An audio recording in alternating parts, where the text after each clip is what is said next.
celui qui a la meilleure place, c'est Marius. C'est bien là pour jumeler quand on est couché comme ça. Ah oui. On ne tremble pas. Là, on a Val d'Isère, hein, le lac du Chevril, le lac de Tignes. Vous connaissez? Là, on a la réserve naturelle de la Grande Sassière, hein, qui communique directement, qui est juste derrière Refuge Bénévolo. C'est là où on va. D'accord? Nous sommes là. Pélo, tu mets là 1879, c'est indiqué sur cette carte. On va à Bénévolo.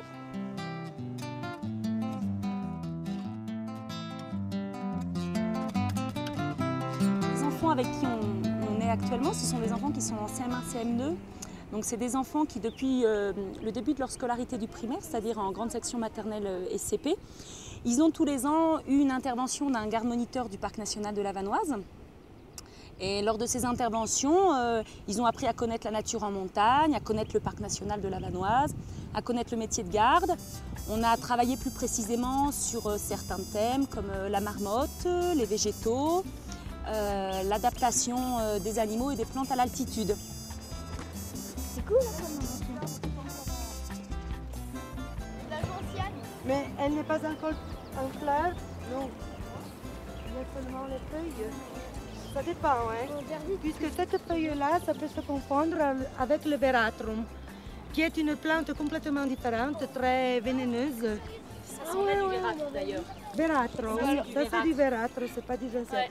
Il faut faire très attention entre les deux espèces parce qu'il y a quelqu'un qui prend la racine de la gentiane pour, comme plante officinale pour de la phytothérapie. Non, de la médecine naturelle. Naturelle. À Pralognan, il y a encore des distilleurs de racines de gentiane qui font de l'alcool, c'est pour ça que voilà, je connaissais pas. Tu connais pas ça? Non, la non, racine de gentiane, Oui, on le faisait.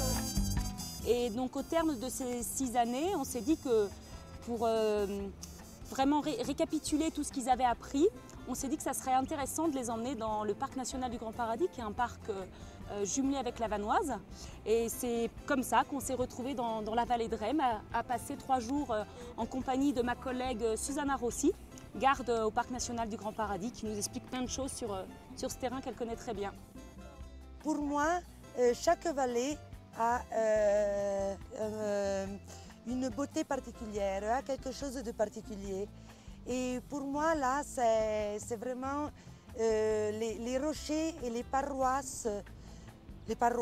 qu'il y a autour de nous. C'est ça qui m'émotionne beaucoup et qui me donne un sentiment vraiment de sauvage, d'une montagne et d'une vallée encore très sauvage. C'est un vieux chemin, ça, hein. Quand on fait une sortie sur le terrain, on essaye de ne pas trop programmer les choses et de laisser quand même une large part à ce que la nature a à nous montrer.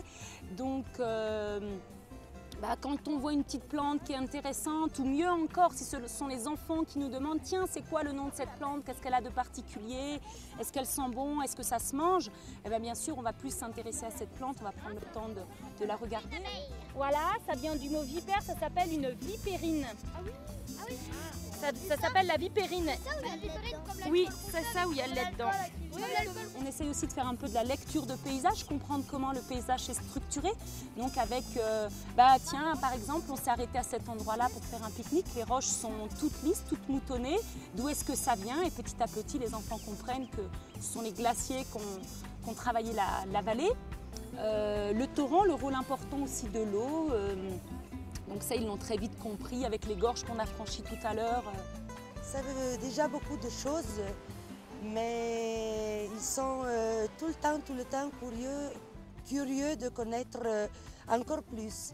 Ils ont fait beaucoup de questions sur la faune, la petite faune surtout, les insectes qu'on aborde un peu moins souvent que les grands animaux. Et puis beaucoup de questions sur les fleurs et la botanique. On a travaillé sur la neige une année, sur le gypaète barbu, sur la transportation des graines pour faire pousser d'autres plantes. Sur le climat. On a fait les étages des montagnes, alpins, subalpins, nivales. Et ça m'a plu beaucoup puisque je ne rencontre pas souvent des classes qui sont aussi intéressées à la botanique et à tout l'équilibre entre la faune et les végétaux. On reconduit systématiquement tous les enfants qui partent au collège, travaillent sur l'étagement de la végétation et puis sur le parc en général, le métier de garde, etc. Voilà. Donc j'y tiens parce que je trouve que c'est important au niveau des connaissances.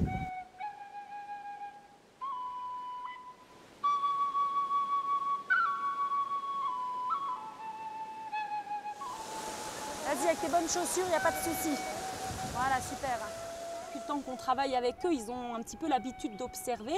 Vous avez vu, ils ont tous quasiment des jumelles, ils ont l'œil, ils sont un petit peu aussi quand même à l'écoute des bruits. Donc tout de suite, ils ont repéré les marmottes, par exemple. Ça, on n'a pas eu besoin de leur montrer. Et tout de suite, avec les jumelles, ils les ont repérés, ils ont trouvé les trous, ils les ont comptés.